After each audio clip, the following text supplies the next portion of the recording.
Next topic है equality in Indian democracy. यहाँ पे एक वर्ड है इंडियन डेमोक्रेसी। इंडियन डेमोक्रेसी का मतलब क्या हुआ कि इंडिया ऐसा कंट्री है जहाँ पे वोट देने का अधिकार लोगों के पास है। तो इसमें हम लोग बात करेंगे कि आखिर इंडिया में किस प्रकार से लोग मिलजुल के रहते हैं, यहाँ पे इक्वालिटी किस तरीके से है ना। देखा जाए इसमें क्या लिखा हुआ है। सबसे पहला पॉइंट है the Indian constitution recognizes every person as equal. समझिए ये कॉन्स्टिट्यूशन क्या होता है, कोई बता सकता है हमको? कॉन्स्टिट्यूशन क्या होता है बता सकता है? बताइए। जिसमें सारा इंडिया का लॉ लिखा हुआ है। हाँ बिल्कुल, कॉन्स्टिट्यूशन इंडिया का एक ऐसा किताब है जिस किताब में ये लिखा हुआ है कि आपके पास क्या क्या अधिकार हैं, मतलब आप क्या कर सकते हैं Do's and don'ts. और क्या नहीं लिखे हुए, मतलब आप क्या कर सकते हैं क्या नहीं कर सकते। जैसे आप रोड पे चल रहे हैं और चलते चलते किसी को थप्पड़ नहीं मार सकते बिना मतलब का ये कहाँ पे लिखा हुआ है बताओ? कॉन्स्टिट्यूशन में लिखा हुआ है।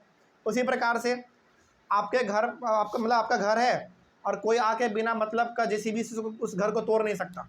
क्यों नहीं तोड़ सकता? क्योंकि नियम में लिखा हुआ है कि कोई तोड़ नहीं सकता। तो कहने का मतलब हुआ कि कॉन्स्टिट्यूशन एक ऐसा किताब है इंडिया का जिस किताब में ये लिखा हुआ है कि आपका अधिकार क्या है, मतलब आप क्या कर सकते हैं और क्या नहीं कर सकते हैं। तो अब यदि आपसे कोई पूछे कि बताइए कॉन्स्टिट्यूशन क्या है, कॉन्स्टिट्यूशन क्या है, तो एक ऐसा किताब है भारत का जिसमें आपके रूल्स लिखे हुए हैं, नियम कानून लिखे हुए हैं कि आप क्या कर सकते हैं क्या नहीं कर सकते हैं। सर इसका हर देश का होता है। हाँ हर कंट्री का है। जैसे हमारे इंडिया का कॉन्स्टिट्यूशन कुछ और है, अमेरिका का कुछ और होगा, चाइना का कुछ और होगा, ऑस्ट्रेलिया का कुछ और होगा। हर कंट्री का अपना कॉन्स्टिट्यूशन अलग अलग होता है जिसमें उस कंट्री का रूल वगैरह सब कुछ लिखा होता है। ठीक है। जैसे पुलिस आके बिना मतलब आपको अरेस्ट नहीं कर सकती है। आप कुछ गलती करोगे, क्राइम करोगे, है ना, तभी जाकर आपको पुलिस अरेस्ट करेंगी। मतलब बिना गलती का पुलिस आपको अरेस्ट नहीं कर सकती है। कहाँ लिखा हुआ है बताओ? कॉन्स्टिट्यूशन में लिखा हुआ है कि नहीं? तो जितने भी नियम कानून है वो सब कहाँ लिखे हुए हैं? कॉन्स्टिट्यूशन में लिखा हुआ है। तो हमारा कॉन्स्टिट्यूशन ये कहता है, मतलब वो जो किताब है उसमें ये लिखा हुआ है कि इंडिया में रहने वाला हर इंसान बराबर है, चाहे वो बहुत अमीर हो चाहे वो बहुत गरीब हो, सभी को रेस्पेक्ट बराबर मिलेगा। ऐसा नहीं कि कोई आदमी बहुत अमीर है तो उसके लिए अलग से कुछ होगा, ऐसा कुछ नहीं है। भारत में रहने वाला हर इंसान बराबर ही है।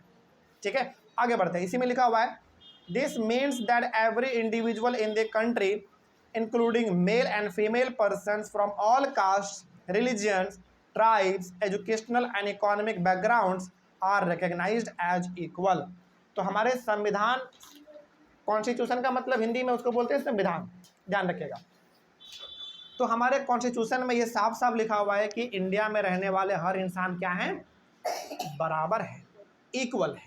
ठीक है, चाहे वो मेल हो चाहे वो फीमेल हो, वो कितना पढ़ा लिखा है, बहुत पढ़ा लिखा है या कुछ भी पढ़ा नहीं है, अमीर है गरीब है, इससे कोई मतलब नहीं है। सब कोई हमारे इंडिया में बराबर ही है। ठीक है, कोई दिक्कत इसमें? यदि आपसे कोई पूछ दे कि बताओ ये सब चीज़ कहाँ लिखा हुआ है, तब क्या बोलोगे? कॉन्स्टिट्यूशन में लिखा हुआ है। ठीक है। अच्छा, अब सवाल है कि सर क्या इस कॉन्स्टिट्यूशन के किताब को हम खरीद के पढ़ सकते हैं? नहीं पढ़ सकते हैं, बिल्कुल पढ़ सकते हैं। आप मार्केट में जाइए, आप जाके बोलेंगे कि हमको कॉन्स्टिट्यूशन का किताब चाहिए, तो वो किताब आपको मिल जाएगा। ठीक है, और वहाँ से आप पढ़ सकते हैं उस चीज़ को। मतलब कि यदि आपको जानना हो कि हमारे लिए क्या क्या अधिकार लिखे गए हैं हमारे कॉन्स्टिट्यूशन में, हम क्या कर सकते हैं क्या नहीं कर सकते हैं, वो सब का सब आप एक किताब खरीद के पढ़ सकते हैं। और वो किताब मार्केट में इजीली अवेलेबल है, कहीं से भी मिल जाएगा वो चीज़ आपको। ठीक है, आगे बढ़ते हैं। उसके बाद इसमें पहला जो हेडिंग है वो है equality include some of the following provisions in the constitution. हमारे कॉन्स्टिट्यूशन में कुछ बहुत ही इंपॉर्टेंट बातें लिखे गए हैं जो कि जानना बहुत ही ज़रूरी है। थोड़ा उसको भी हम लोग समझ लेते हैं। चलिए, पहला चीज़ है first, every person is equal before the law from the president of the country to a domestic worker has to obey the same laws. सबसे पहला बात जो बहुत इंपॉर्टेंट हमारे कॉन्स्टिट्यूशन में लिखा हुआ है वो ये कि जो कानून है, जो नियम कानून है इंडिया का, लॉ है, वो सभी के लिए क्या है? बराबर है। जैसे हमारे इंडिया का सबसे बड़े पोस्ट पे कौन है बताओ? प्रेसिडेंट।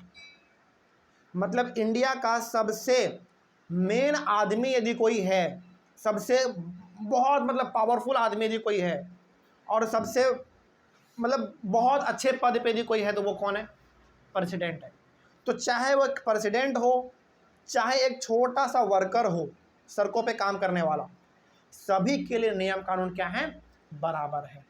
ठीक है, ऐसा नहीं है कि वो प्रेसिडेंट है तो वो किसी को भी गोली मार देंगे, किसी को भी फांसी पे लटका देंगे, किसी के भी घर में आग लगवा देंगे, ऐसा नहीं है।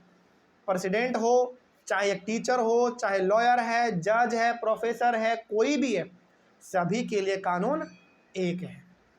मान लीजिए यदि प्रेसिडेंट किसी को गलती से टक्कर मार देता है तो उसको भी सॉरी बोलना पड़ेगा। कानून सबके लिए क्या है? बराबर है। और ये सब कहाँ लिखा हुआ है? हमारे कॉन्स्टिट्यूशन में लिखा हुआ है। ठीक है, ये पहला चीज है जो कि कॉन्स्टिट्यूशन में साफ साफ लिखा हुआ है। आगे बढ़ते हैं।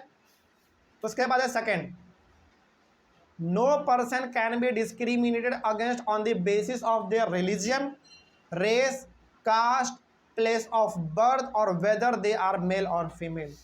किसी भी इंसान के साथ आप भेदभाव नहीं कर सकते। जैसे हिंदू, मुस्लिम, सिख, ईसाई, 4-5 मेन रिलीजन है हमारे इंडिया में, धर्म है।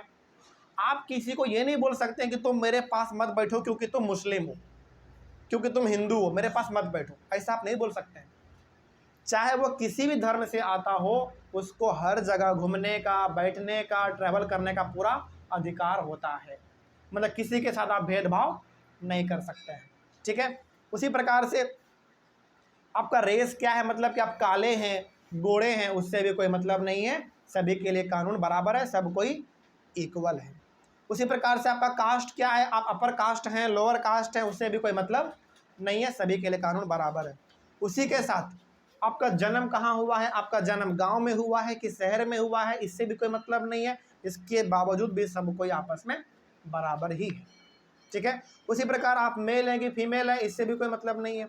तो ओवरऑल कहने का मतलब हुआ कि हमारे कॉन्स्टिट्यूशन में ये साफ साफ लिखा हुआ है उस किताब में कि आप चाहे कहीं से भी बिलोंग करते हैं, गांव से, शहर से, आप कम पढ़े लिखे हैं या बहुत पढ़े लिखे हैं, आप गरीब हैं, अमीर है, उससे कोई मतलब नहीं है। सभी के लिए कानून बराबर है और सब कोई इक्वल ही है, सब आपस में बराबर है। उसके बाद है थर्ड में, every person has access to all public places including playgrounds, hotels, shops and markets. हर इंसान हर चीज़ का इस्तेमाल कर सकता है। जैसे कोई लोअर कास्ट है, कोई अपर कास्ट है, वो भी प्लेग्राउंड जा सकता है, यानी कि पार्क का इस्तेमाल कर सकता है। क्या आपने कभी ऐसा सुना है कि तुम लोअर कास्ट हो, तुम मेरे पार्क में नहीं आ सकते? ऐसा कभी? जैसे हमारे बगल में पार्क है ना, यहाँ पे बिल्कुल पार्क है हमारे बगल में, तो क्या यहाँ पे गार्ड कभी आपसे या फिर किसी के साथ आपने बोलते हुए सुना है कि आप इस कास्ट से बिलोंग करते हैं तो आपको पार्क में एंट्री नहीं देंगे? कभी सुना है आपने? नहीं सुना है। क्यों? क्योंकि नियम ये साफ साफ कहता है कि यदि आपके साथ कोई भेदभाव करता है कास्ट को लेकर तो उसके ऊपर कार्रवाई हो सकता है, वो जेल जा सकते हैं। ठीक है ना, तो कोई भी इंसान को आप उसके कास्ट पे, उसके रिलीजन पे भेदभाव नहीं कर सकते हैं। तो हर इंसान प्लेग्राउंड का इस्तेमाल कर सकता है, हर इंसान होटल जा सकता है, हर इंसान शॉपिंग मॉल जा सकता है, उसी प्रकार से हर इंसान मार्केट भी जा सकता है। आप किसी को नहीं रोक सकते हैं कि नहीं तुम मेरे मार्केट में नहीं आओगे, तुम मेरे दुकान में नहीं आओगे क्योंकि तुम इस कास्ट से आते हो, तुम्हारा रंग काला है, ऐसा है, वैसा है। ऐसा नहीं कर सकते हैं आप। यदि ऐसा किया जाएगा और मान लीजिए जाके वो आपका शिकायत पुलिस स्टेशन में कर दिया तो गंभीर आरोप में फंस जाओगे, फिर जेल का चक्कर काटते रह जाओगे। समझ गए बात को? इसके साथ साथ यदि आपके साथ भी कोई करता है तो आप सीधा इसका शिकायत कर सकते हैं पुलिस स्टेशन में। ठीक है, ये सब का सब अधिकार हमारा लिखा हुआ है हमारे कॉन्स्टिट्यूशन में। आगे है fourth, untouchability has been abolished. Untouchability मतलब समझते हैं क्या होता है? छुआछूत। पहले क्या था ना, आपको बताते हैं। आज से 100 साल पहले, 200 साल पहले आप इंडिया का हिस्ट्री उठा के देखोगे ना तो आपको पता चलेगा जो लोअर कास्ट होते थे उनमें अपर कास्ट सटता भी नहीं था। समझ आ रही है बात? मतलब जो बहुत लो कास्ट का है उनको बहुत दूर रहना पड़ता था अपर कास्ट वाले लोगों से। समझ में आ रही है बात? बहुत मतलब गलती से भी यदि लोअर कास्ट और अपर कास्ट आपस में टच हो गया ना तो लोअर कास्ट वाले को बहुत गंदे तरीके से पीटा जाता था। कि तुम मेरे में टच कैसे हो गए। लेकिन ये चीज़ आज क्या आपको कहीं पे दिखता है? नहीं दिखता। आप इसका एग्जांपल आप अपने क्लासरूम में देख सकते हैं। स्कूल में क्या होता है, बहुत सारे बच्चे बैठे होते हैं, आपके बगल वाला लोअर कास्ट भी हो सकता है, अपर कास्ट भी हो सकता है, लेकिन क्या आप लोगों के बीच में कभी ऐसा हुआ कि तुम मेरे बगल में मत बैठना, तुम मेरा लंच मत खाना, ऐसा कभी हुआ? नहीं हुआ। क्यों नहीं हुआ? क्योंकि आज ये चीज़ बहुत हद तक ख़त्म हो चुका है, और आज चाहे वो लोअर कास्ट हो, अपर कास्ट हो, सब कोई मिलजुल के आपस में रह रहा है। ठीक है। और हाँ, यदि किसी के साथ भेदभाव हो रहा है कि तुम लोअर कास्ट से हो तो मेरे पास मत बैठना, तुम उठो यहाँ से, और यदि आप इसका शिकायत जाके कर देते हैं पुलिस स्टेशन में, कार्रवाई हो जाएगा, फिर जेल भी जा सकता है। ठीक है। तो ये सब जो अधिकार हमारे पास है, मेन 4 अधिकार, ये सब हम लोगों को मिला हुआ है, और ये सब का सब राइट कहाँ पे लिखे हुए हैं? कॉन्स्टिट्यूशन में लिखा हुआ है साफ साफ। कोई दिक्कत इसमें? चल आगे बढ़ते हैं। अगला है, there are 2 ways in which the government has tried to implement the equality that is guaranteed in the constitution.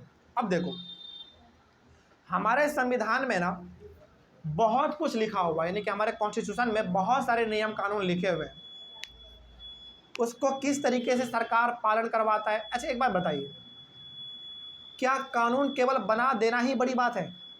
नहीं, उसका पालन भी तो करवाएंगे ना आप। जैसे मान लीजिए ये नियम, मतलब मान लीजिए लॉ है, सपोज करिए कि सरकार ने ये कानून बना दिया कि जो आदमी बाइक चलाएगा वो हेलमेट पहनेगा, लेकिन केवल कानून बना देने से काम हो जाएगा? नहीं, आप रोड पे देखो भी कि कौन आदमी हेलमेट पहना है और कौन नहीं पहना है। जो पहना है बहुत अच्छी बात है, जो नहीं पहना है उसका बताइए।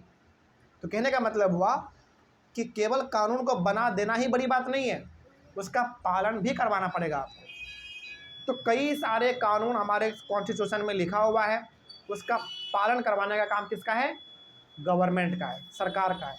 कैसे पालन करवाती है? पहला है फर्स्ट थ्रू लॉज, यानी कि मान लीजिए लोगों से कुछ बात मनवाना हो तो सरकार क्या करती है? पहले लॉ बना देती है, कानून बना देती है। जैसे मान लीजिए, सपोज करिए कि सरकार ये चाहती है कि जो आदमी बाइक चलाएगा वो हेलमेट पहनेगा, तो सरकार क्या घर घर जाके बोलेगी, बेल बजाएगी, आइए बाहर निकलिए, और अब कल से आप रोड पे निकलेगा तो हेलमेट पहन के निकलेगा? ऐसा होगा क्या?